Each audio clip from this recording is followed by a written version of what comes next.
Hello साथियों, मैं आज की वीडियो एक अलग टॉपिक पर लेने के आने वाला हूं, जो बहुत ही इम्पोर्टेंट टॉपिक है रेलवे ग्रुप डी के एग्ज़ाम के लिए। जो हर एक एग्ज़ाम के अंदर 1 से 2 क्वेश्चन ज़रूर पूछे जाते हैं, जिस टॉपिक का नाम है संयोजकता। संयोजकता संयोजकता के लिए इंग्लिश में बोलते हैं बैलेंसी, और बैलेंसी ज्ञात करना मैं आपके लिए थोड़ी देर में सिखाने वाला हूँ। तो मैं कुछ तत्वों को लेने वाला हूँ, तो आपको भी वो तत्व याद होने चाहिए। तो 20 तक के तत्व आपको याद होने चाहिए, और उसी के अकॉर्डिंग मैं आपको सारे की सारी संयोजकता निकालनी सिखा दूंगा। मैंने ही बीच में 2-3 दिन वीडियो नहीं बनाई, उसके पीछे कुछ कारण है, क्योंकि जब तक आप इस बैलेंसी को निकालना नहीं सीख सकते तो उससे अगली बात हम नहीं कर सकते, क्योंकि उस टॉपिक में आने वाली जो बात है वो बैलेंसी को लेकर ही थी।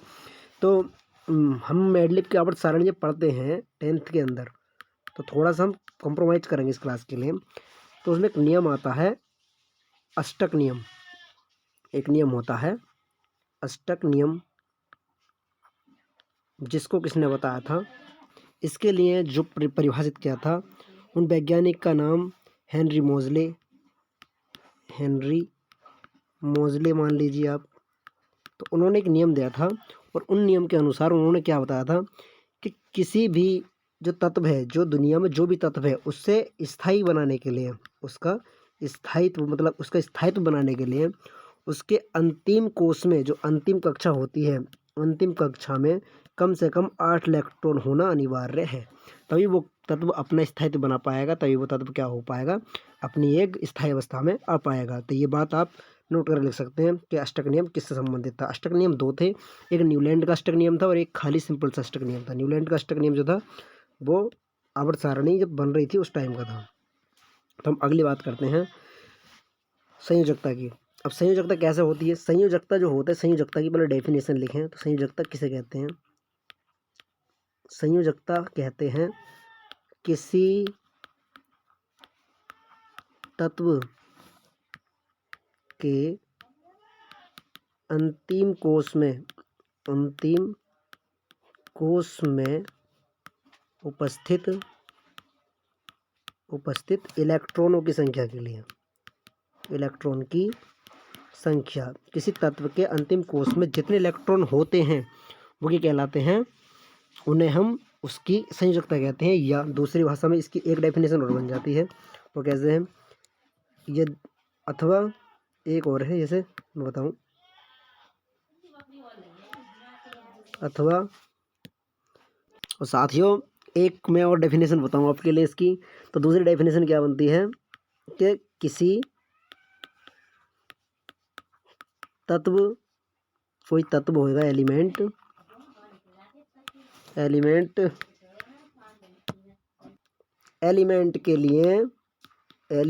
के लिए अष्टक पूर्ण करने के लिए,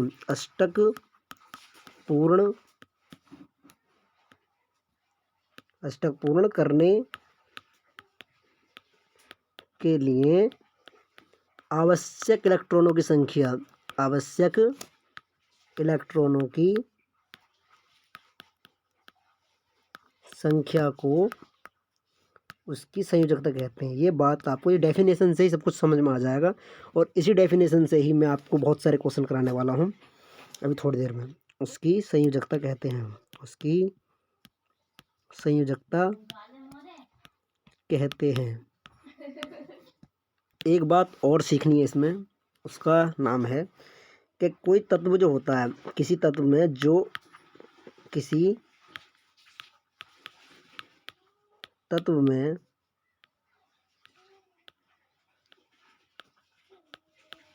इलेक्ट्रॉन जो 2n स्क्वायर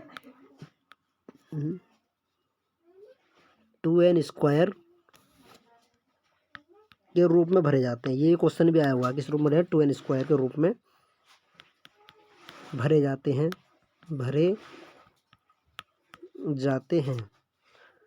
2n स्क्वायर क्या है मैं बताऊंगा। देखो, इसमें है 2n स्क्वायर का मतलब ये कि यदि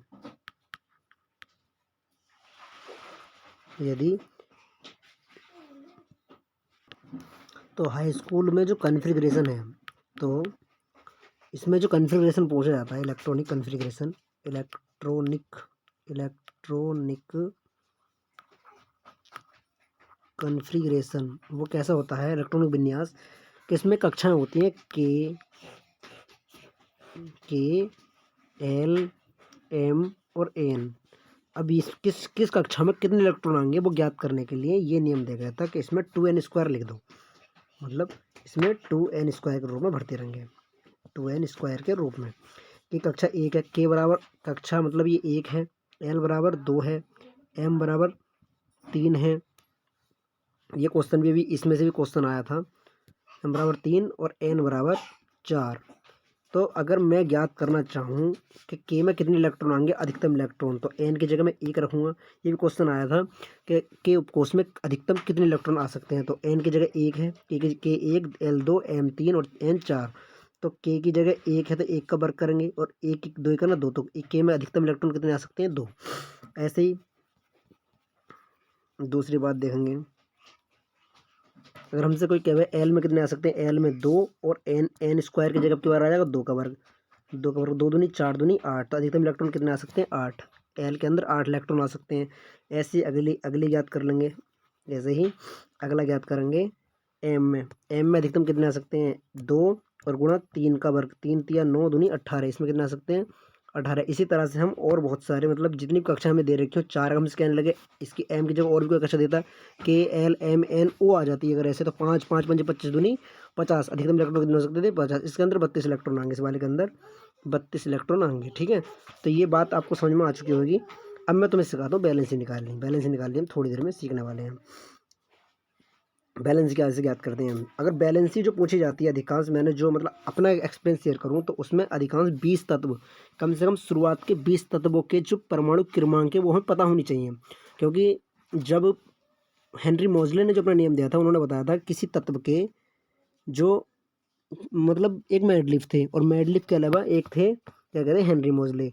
तो मेडलिफ ने जो बताया था किसी तत्व का जो परमाणु क्रमांक होता है, परमाणु भार के लिए आवर्ती फलन माना था मेंडलीफ ने परमाणु भार के लिए अपना आवर्ती फलन माना था।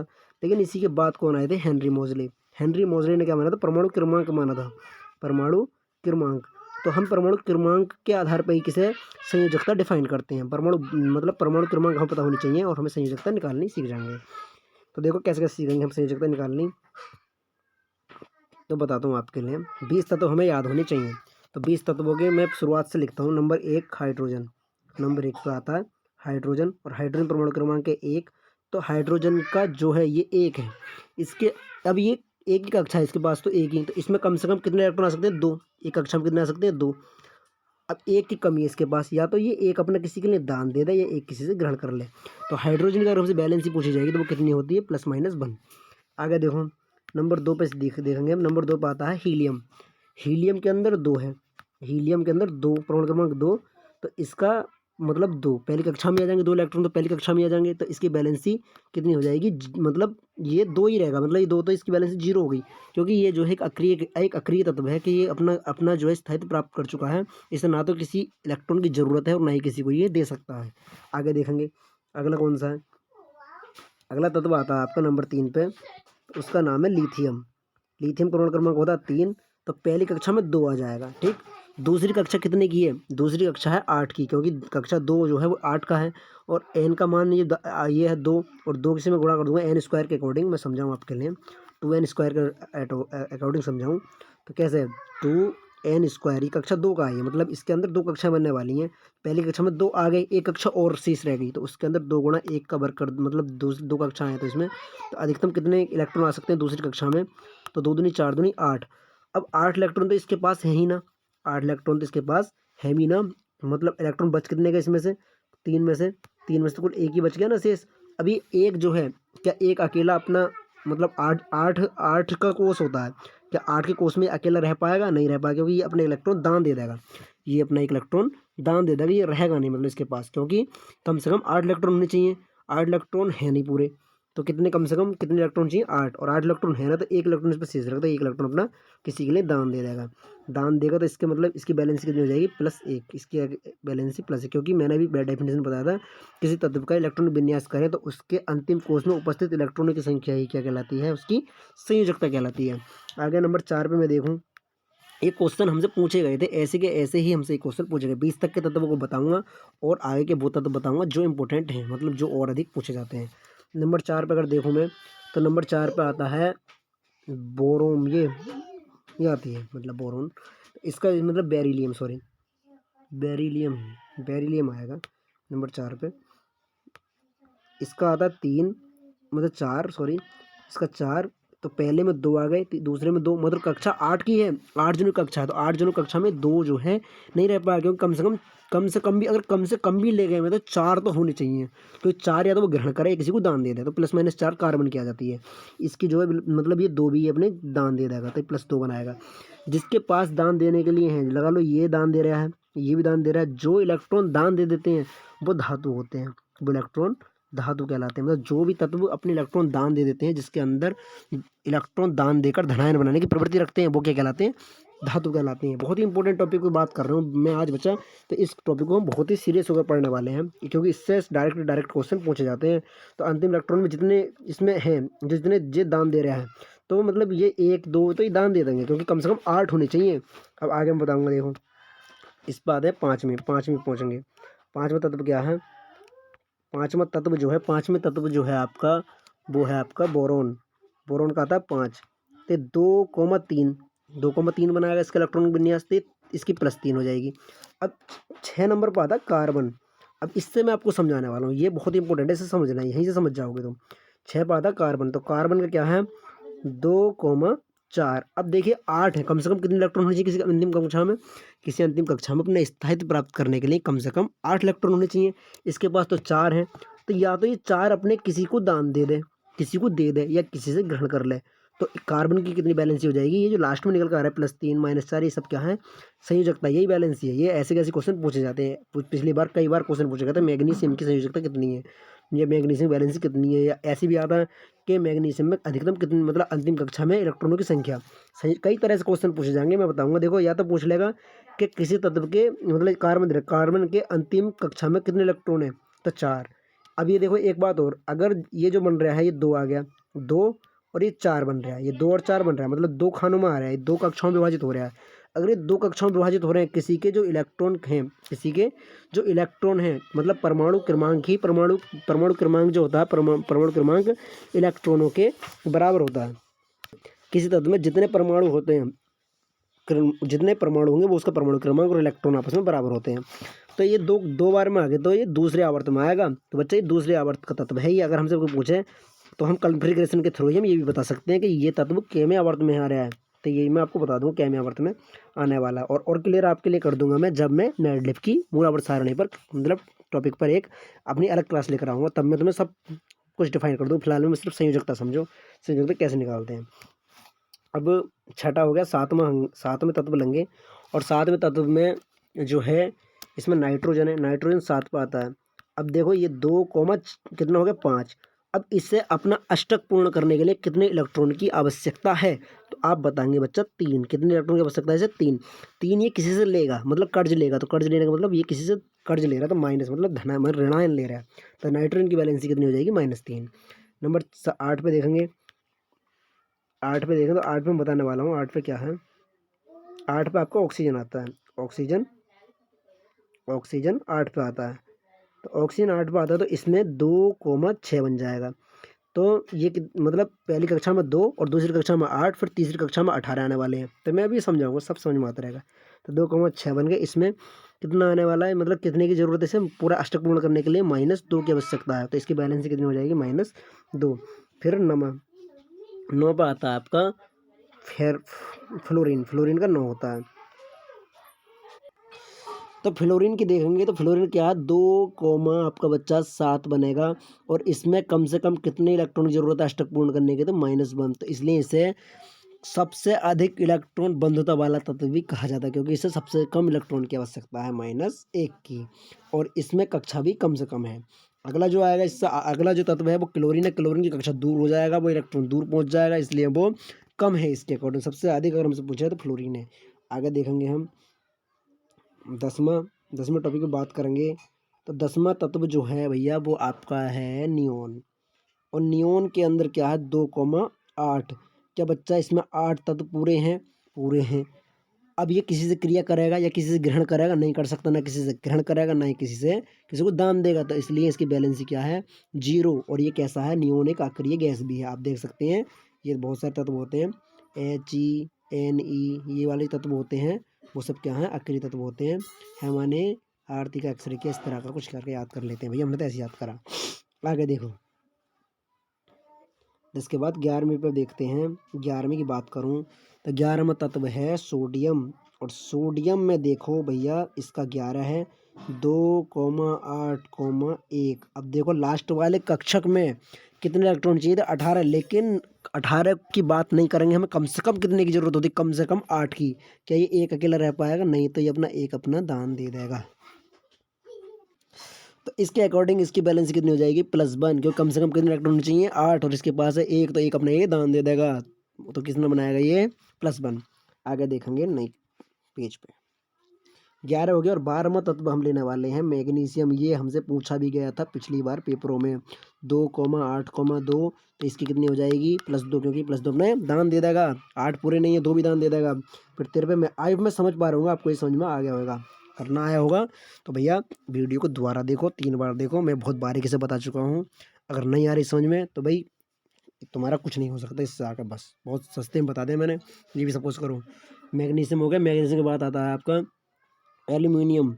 एल्यूमिनियम का 13, पहले में 2 आ जाएंगे, दूसरे में 8, तीसरे कक्षक में 3 आएंगे बच्चा। 3 तत्व, और 3 ये अपने दान दे देगा, 3 अपने दान दे देगा ये। तो 3 भी दान दे दे। तो अगर हमसे एल्यूमिनियम पूछी जाए कितनी हो गई? +3। 14वें पे आते हैं। 14वां होता है कार्बन बोरोन के बाद, मतलब ये एल्यूमिनियम का सिलिकॉन। सिलिकॉन का आता है अपना 14। तो 2,8,4। ये किसी ना तो किसी को ये देगा अपना तत्व, और ना ही किसी से ग्रहण करेगा। तो ये +-4 कार्बन की तरह। अब एक बात देखो, ये कितने कितने भागों में विभाजित हुआ? 1, 2, 3। तो इसका आवर्त हमसे पूछे थे, क्या आवर्त है? तीसरा आवर्त। ठीक है, ये तीसरा आवर्त का तत्व है। अगर मतलब और भी क्लियर करेंगे हम तो मैं एडलिब की मूल आवर्त सारणी में बता दूंगा। आगे देखेंगे 14 के बाद 15वां तत्व है सिलिकॉन। के बाद आपका फास्फोरस आता है 15 पे। 2,8,5। इसे अष्टक पूर्ण करने के लिए कितने की आवश्यकता है बच्चा? तो इसे 3 की आवश्यकता है। 3 ये ग्रहण करेगा किसी से, मतलब कर्ज लेगा। तो इसकी बैलेंस कितनी हो जाएगी? -3। आगे देखेंगे 16वीं पे। 16वीं पे तत्व आता है आपका भाई सल्फर। सल्फर का 16, 2,8,6। इसे कितने में? -2। इसे 2 की जरूरत है माइनस की, तो इसका अष्टक पूर्ण हो जाएगा। फिर आता 17वां। और 17वें का तत्व पे क्या है? आर्गन। और आर्गन का 17 नहीं, क्लोरीन का 17 होता है, सॉरी, क्लोरीन का 17 है, आर्गन का 17 नहीं है।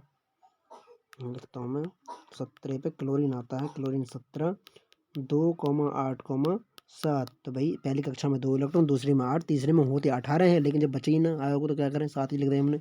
इसे 1 की जरूरत पड़ी, सही है, इसे 1 की जरूरत पड़ी अष्टक पूर्ण करने के लिए। आगे देखते हैं, अगला तत्व है आपका भाई 18वां। और 18वें तत्व पर आता है आर्गन। आर्गन 18 पर, पहले में आ गए 2, दूसरे में 8, तीसरे पे आते हैं 8।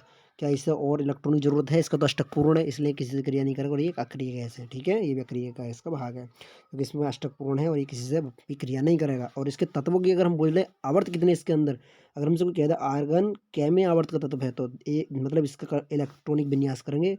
पहले में 2 करेंगे, दूसरी कक्षा में अगर नहीं पता है तो 2n² के थ्रू हम पता कर लेंगे। दूसरी कक्षा में कितने इलेक्ट्रॉन आने वाले हैं? 8 आएंगे। तीसरी में 18 इलेक्ट्रॉन आने वाले, लेकिन जो बचे नहीं तो 8 ही लिखेंगे। तो ये 1, 2, 3 कितनी कक्षा घेरी इसने? 3 कक्षा घेर ले। तो ये 3 कक्षा घेर ले, तो इसलिए ये तीसरे आवर्त का तत्व कहलाएगा, तीसरे आवर्त का तत्व कहलाएगा। ठीक, आगे हम पढ़ेंगे। 2 तत्व और रह गए, 20 तक मैं बोला था, 20 तक के तत्व भी हमें ज्ञात करना। और बाकी में इंपॉर्टेंट बताऊंगा कौन कौन से और पूछे जाते हैं। आर्गन के बाद 19वां आ गया, पहले 19वां आएगा पोटेशियम। पोटेशियम का आता 19, 2,8, अब देखो भाई, अब कितने इलेक्ट्रॉन भरने? 18। तो मैं इसमें भर नहीं सकता, फ्री में कितने भरूंगा? 8 ही भरूंगा, ठीक है, 18 नहीं भरूंगा। अब अगला जो तत्व बचेगा एक, वो अगले कक्षा में चला जाएगा, वो अगले कक्ष में जाएगा, मतलब 1 इलेक्ट्रॉन उसमें जाएगा और 1 इलेक्ट्रॉन अपना दान कर देगा। हमसे कोई पूछे पोटेशियम कितने में आवर्त का तत्व है, तो 1, 2, 3, 4, चौथे आवर्त का तत्व है, ठीक है। अब देखो एक बात सपोज करो, ये मतलब मुझे बहुत दिनों में समझ में आई थी कि 2,8, ठीक, 10 हो गए, मैं इसमें 18 क्यों नहीं भर रहा? ठीक है ना, 8 2 10, 10 और 18 तो 28 हो जाएंगे, बहुत तत्व हो जाएंगे, ऐसे नहीं करते हैं, ठीक है। या फिर 18 कक्षक है, पूरी 18 की कक्षक है, 18 का कक्षा है, तो मैं इसमें क्या कहते हैं 8 2 10, फिर भी 9 तो बची, तो मैं इसमें 9 क्यों ना भर रहा भाई, 9 भी नहीं भर सकती क्योंकि 9 की कक्षा नहीं है, दूसरी कक्षा 9 की नहीं, कम से कम या तो पूरे 18 होनी चाहिए उस कक्षा में, या कम से कम कितनी होनी चाहिए 8 होनी चाहिए, तो कम से कम भर लेंगे, कम से कम इसमें 8 भर लेंगे, क्योंकि मुझे बहुत दिनों बाद समझ में आई थी, मैं इसमें कन्फ्यूज हो गया था, इसलिए मैं तुम्हें भी इस बात को समझाना चाह रहा हूँ भाई, कि इसमें पहले 8 भरेंगे, पहले इसमें जब 18 ना रहे तो 9 नहीं कर सकते, इसमें पहले 8 भरेंगे, कम से कम 8 और ज़्यादा से ज़्यादा तो 18 हों तो और भी अच्छी बात है। तो इसमें एक तत्व बचा, यहाँ पे एक लिख देंगे, एक इलेक्ट्रॉन, और यहाँ पे ये प्लस एक अपना दान कर देगा, ठीक है। अगर हमसे कोई पूछे क्या में आवर्तक तत्व है पोटेशियम, तो 1 2 3 4, 4 कक्षक घेरे इसने, तो ये चौथे आवर्तक तत्व है। आगे बात करेंगे 20 में, 20 पे आता है कैल्शियम, Ca आता है 20 पे कैल्शियम, और कैल्शियम का 2,8,8,2, तो इसके पास कितने बचे लास्ट में कक्षा में, कितने इलेक्ट्रॉन है 2, 8 नहीं है पूरे, 8 होते तो मतलब आखिरी गैस होता, मतलब 2 इसमें बचे, तो 2 6 जनों की आवश्यकता है, इसलिए 6 थोड़ी नहीं इसके पास आएंगे, ये 2 अपना अकेला बेचारा किसी और को चला पास चला जाएगा, तो इसकी +2 हो जाएगी। अब आगे देखो, ये आपको मैंने 20 तक करा दे हैं, 20 से आगे जो है अब मैं तुम्हें बताता हूँ कौन कौन से और तत्व ऐसे हैं जिनकी मतलब बैलेंस निकालने के लिए पूछी जाती है। तो देखो कॉपर, एक लिखेंगे कॉपर, Cu, कॉपर आता है आपका 29 नंबर पे, और 29 का जो है मैं इसे कैसे करेंगे 2,8, 8 2 10, 10 और 18 कितने हो गए बच्चा 28, 28 हो गई है, 8 2 10, 8 2 10, 10 और 18 28, एक बच गया, तो ये एक अपना ये इधर को निकल जाएगा, एक सिंपल से एक बच गया इसका, एक बच गया, तो एक नहीं होगी इसका तो भाई अलग ही हिसाब नहीं आ रहा है, 1 मिनट। तो आने वाले थे कॉपर पर, मतलब मैं इम्पोर्टेंट बताने वाला था, तो उसमें कॉपर, कॉपर का है 29, कॉपर का परमाणु क्रमांक कितना है 29, तो ये 2,8,18, मतलब तीसरे में 18, क्योंकि आने वाले तत्व में 29 बचा, 29 में से एक तत्व बाहर चला जाएगा, 2,8,18 कक्षक पूरी कर रहा है और एक तत्व बाहर चला जाएगा, तो इसकी बैलेंस कितनी बन जाएगी बच्चा +1। तो इसमें देखो कितने आवर्त 1 2 3 4, इसमें आवर्त कितने 4, तो ये चौथे आवर्त तत्व है। आगे आता है जिंक, जिंक का 30, मतलब ये 2 तत्व और इंपॉर्टेंट लग रहे हैं मुझे, तो इन्हें भी हम निकालना सीखेंगे, 2,8,18 और ये आ जाएगा प्लस का 2, तो ये अपनी प्लस के 2 इलेक्ट्रॉन दान कर देगा, ठीक है। आगे देखेंगे, आगे है भाई इसके बाद इम्पोर्टेंट और कौन सा है इसमें, कोई मान लो गैलियम, कोई गैलियम कहने लगे, गैलियम, गैलियम का आता है 31, 2,8,18 और ये आपका +3, ये +3 अपना दान दे देगा। तो ऐसे हम और बहुत सारे इलेक्ट्रॉनिक संयोजकता ज्ञात करते हैं। आई होप मैं मतलब आप आशा कर सकता हूँ कि आपको ये बात समझ में आई होगी, और इससे आधारित जो क्वेश्चन है वो बहुत जल्द मैं निकल लेकर आने वाला हूँ अगली वीडियो में। तो ये टॉपिक आप चाहें तो नोट कर सकते हैं, बहुत इंपॉर्टेंट टॉपिक है परीक्षा की दृष्टि से, और ये टॉपिक से बहुत सारे क्वेश्चन हर बार मतलब जो भी मतलब जो भी रेलवे के एग्जाम होते हैं उनमें बहुत ही ज़्यादा ही पूछे जाने वाले क्वेश्चन हैं। और मैं अगली जो वीडियो अफवाहों के नियम पर लाने वाला हूँ, तो अफवाहों का लॉसिव क्वेश्चन पूछ जाते हैं, जिसमें एस पी डी एफ के थ्रू जो क्वेश्चन आते हैं, मतलब पहले कौन सी कक्षा का तत्व है, एस का, पी का, डी का, एफ का, कौन सी ब्लॉक का तत्व है, इसके थ्रू भी संयोजकता निकालनी सिखाऊंगा अगले वाले में। फिलहाल में आप इतने ही जानें।